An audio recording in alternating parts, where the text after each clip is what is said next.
down the hammer and pick up the pencil. You're about to listen to the Savvy Radio Show. Learn from real-life real estate investors, experience revealed with the Savvy Landlord as your host. Hey, you tuned in to the Savvy Radio Show. Man, it's been too long. I know I say that all the time, but it feels like it. It feels this coronavirus, COVID, whatever. You know, life is changing in front of your eyes, and you don't even know why. Well, you may know why. I saw someone post the other day, I got fired because of the Ronan. You know, and I had to look it up as slang for the coronavirus. And, you know, it's just like, it's an opportunity. And you got to look at it like that. Life is an opportunity. How are you going to handle it? I posted yesterday, you know, you can only control the controllables. There's certain things that you can't control. You can't control viruses that are attacking. You can do your part in washing your hands and being quarantined and, you know, and finding a better way. But that's not even what this podcast is about today. Today, it's about staying motivated. And I don't know about you, but I think I have a case of depression every once in a while. Like, it's just bizarre. Like, I go up and down, and why does that happen? And I'm like, man, you know, what motivates me? How do I stay motivated? How did I get where I'm at? I'm honored to be where I'm at, but how did I get here? How did I stay focused? How did I stay on the grind? And then why am I not motivated? Like, for real, like, why am I not motivated? You know, I was on fire before, and I'm not on fire now. And I was like, I really just, I was like, just trying to think about it. You know, I've actually been writing this other podcast before this podcast, you know, what's cracking in April. And you know, I'm like, some days I'm motivated and some days I'm not. And then I was just started thinking, I was like, well, when I had a job, I didn't have a choice, right? If I had pain, I would get fired if I didn't show up at my job. So I had to stay motivated. So what I did was I just started Googling it up. I was like, okay, I don't know why, but even in my own world that I'm not motivated. What triggers the motivation? What motivates people? How do I move forward? So, of course, I'm a wannabe millennial, and I Googled that mess up.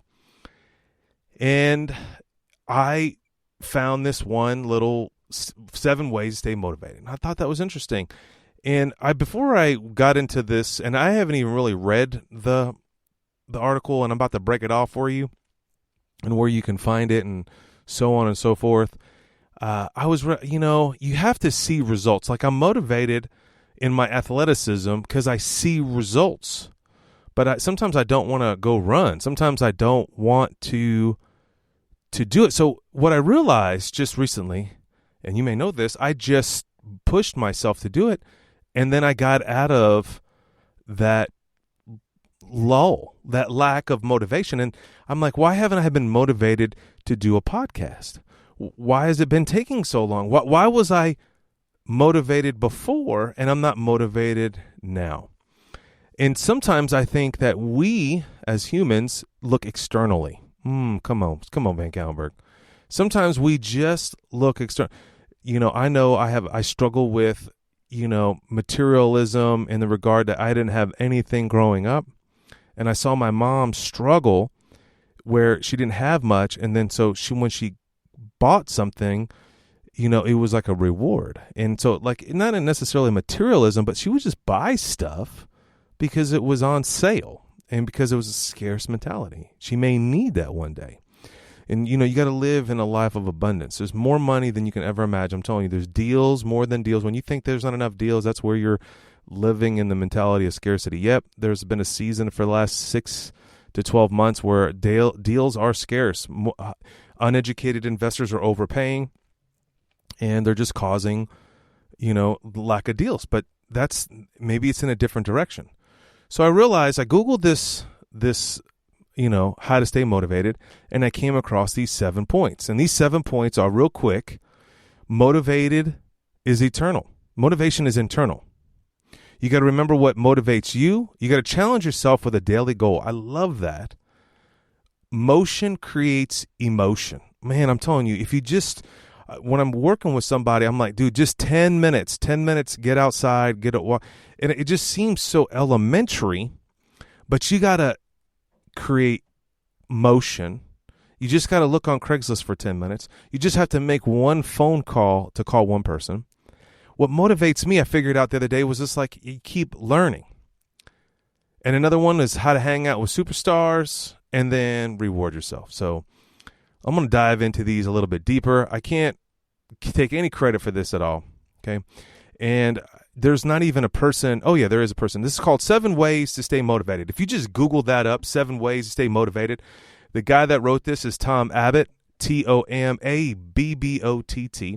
and it's on this website called SOCO Selling, SOCO Selling.com. I just Googled up how to stay motivated, came up with this cool infographic, and then it dives in. You know, motivation, you cannot rely on someone else. You can't rely on getting a new puppy because like it's all amped up. You're excited. You clean your house. You get organized, but that's external. You got to look internally of what's motivating yourself. And yes, there's times that I have to coach myself. I'm honored to coach so many people, but I have to coach myself. I have to remind myself.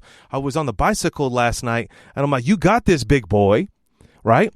I'm like talking to myself. You can do this. You can push harder. You got to talk to yourself. You got to motivate yourself. It's an internal, why are you doing this? Number 2 is remember what motivates you. You know, what motivates me, I think, is, you know, when you reach a pinnacle, it's like, it's the intrinsic. Like, why am I doing? You know, I have everything I need. Why do I need to buy more houses? You know, I bought a building not too long ago, and I was like, Lord, do I really need another building? And that building blew up in my face, and the deal crashed, and I lost a bunch of money. But I really was like, do I really need another headache? You know, yes, I would be honored to have another $1,000, $2,000, $3,000 a month.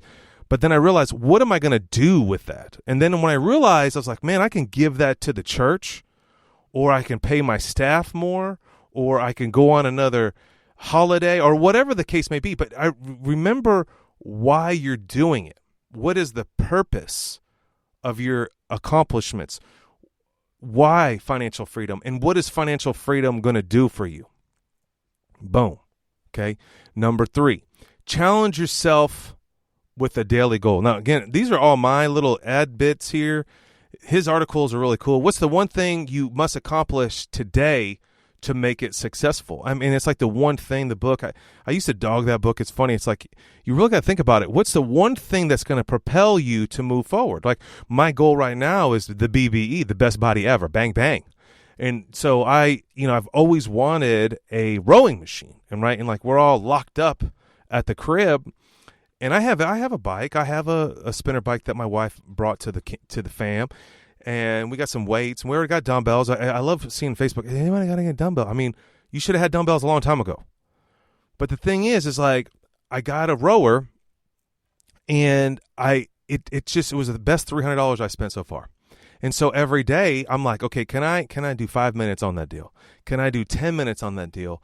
And it creates momentum. Is it bite size? And I realized after I've been rocking this rower, and it's not easy, man. I'm telling you right now. I thought I knew somebody. I went to Orange Theory and I went on the rower there, but man, when I went on this new rower with no adjustments, the harder I pull, the harder this mess was. It's harder. And I was like, wow, this thing is wearing me. I can only get on. I don't even want to confess, but man, the first time I got on that mug was like 2 minutes. And then I'm trying to watch a 20-minute video on how to do it. And I'm like, I can't even make it past 5 minutes. I had to stop. And then I look at my calories, and it was only like 29 calories for 2 minutes. Oh, man, this is going to take a while. But the reality is like you got to challenge yourself with a daily goal. So I just said every day I'm going to jump on that mess for 2 minutes. And then I have a long-term goal, like, okay, after this coronavirus thing, if it ever goes away, can I bless somebody with it? It was a $300 investment. If I pay $100 a month to Orange Theory, I'm already 2 months in on Orange Theory. So you got to have a philosophy behind what you're doing. Number 4, emotion creates emotion. Get up off your butt and make things happen. You've got to get uncomfortable. And so there's something in your world that you need to do, like maybe go outside and clean your garage.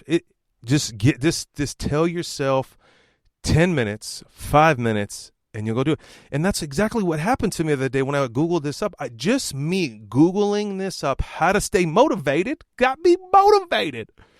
And then now I get to do this podcast. It's been like 10 days. I'm like, man, I need to do a podcast. Everyone, I've been on these Zoom calls, and I'm like, man, I need to do a podcast. And I'm coming up with phenomenal content. And I'm like, man, why am I not doing a podcast? What is my motive behind the podcast? But if I just start writing out a podcast, my bullet points, and then I start envisioning maybe one person can receive this podcast and it can make a difference in their life and they're appreciated, man, was it worth it? Absolutely. But you have to put something in motion that creates emotion.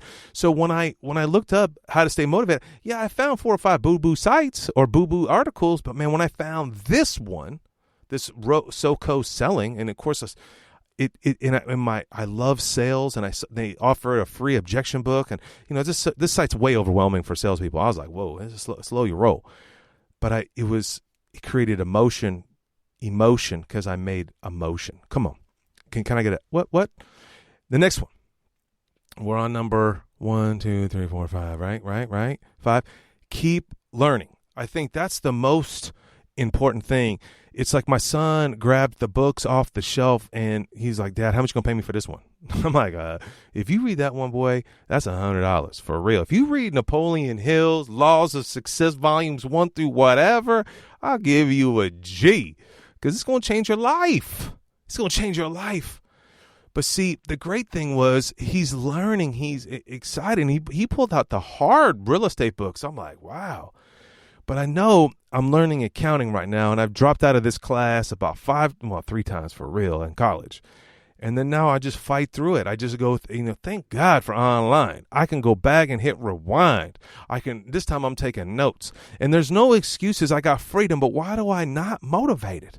But I need to realize I have to have a bigger vision. The more accounting I know, the better investor I'm going to be. And that's what I want to be. I want to be a better investor. I don't want to just be savvy somebody.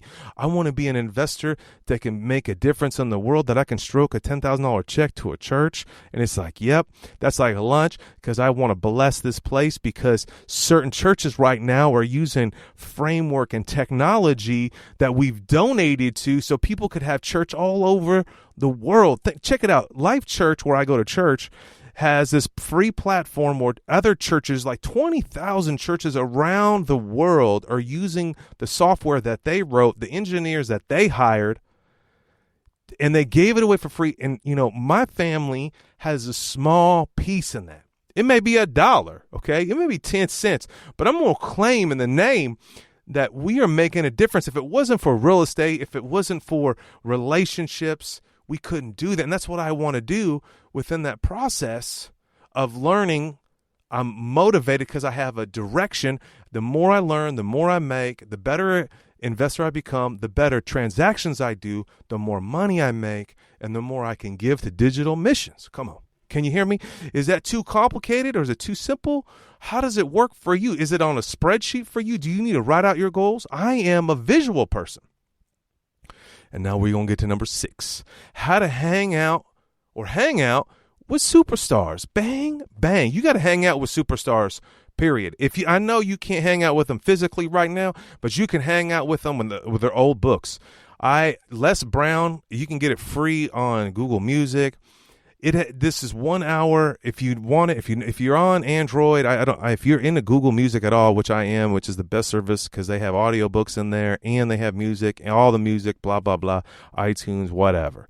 iTunes just got music. Google Music's got it all. How you do? But I don't want dog apple. But the thing is, I was just lifting some weights, just hanging out, listening to Les Brown, and I'm hanging out with a superstar. I mean, this 1 hour presentation that it was recorded, I don't know when, But this dude went through hell, a divorce, got called from a doctor, says you have cancer. And just, man, I'm over here. We whining about quarantine. We're whining that I can't go get some groceries. We're whining because we lost our job. Man, you got life. You don't have cancer. And you may have cancer.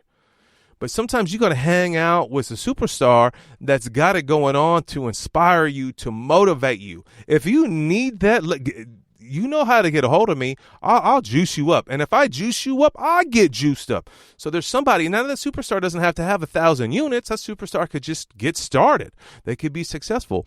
And I was on a call the other day with this accounting firm, which I'm just falling in love with accounting. I don't know. It's always been a drama. But this person introduced me to this person, and this person said, hey, this is my friend. They taught me everything I know for 15 years. This is like my real estate mentor. And the first thing that came to my mind, I was like, bam, I need an accountant superstar. What? Yep. I'm going to find me, even if I got to pay $100 an hour, because that's what some CPAs charge, $100, $250, to answer my questions. And so I'm just over here grinding it out, going through accounting school, taking notes, getting confused, failing exams, but I'm going to be hanging out with a superstar soon. So what superstar do you have in your world that you can encourage you to motivate you? If you listen to the radio call that I had last week about, I wish I had accountability, my pride, my self-esteem was so out of whack, didn't realize.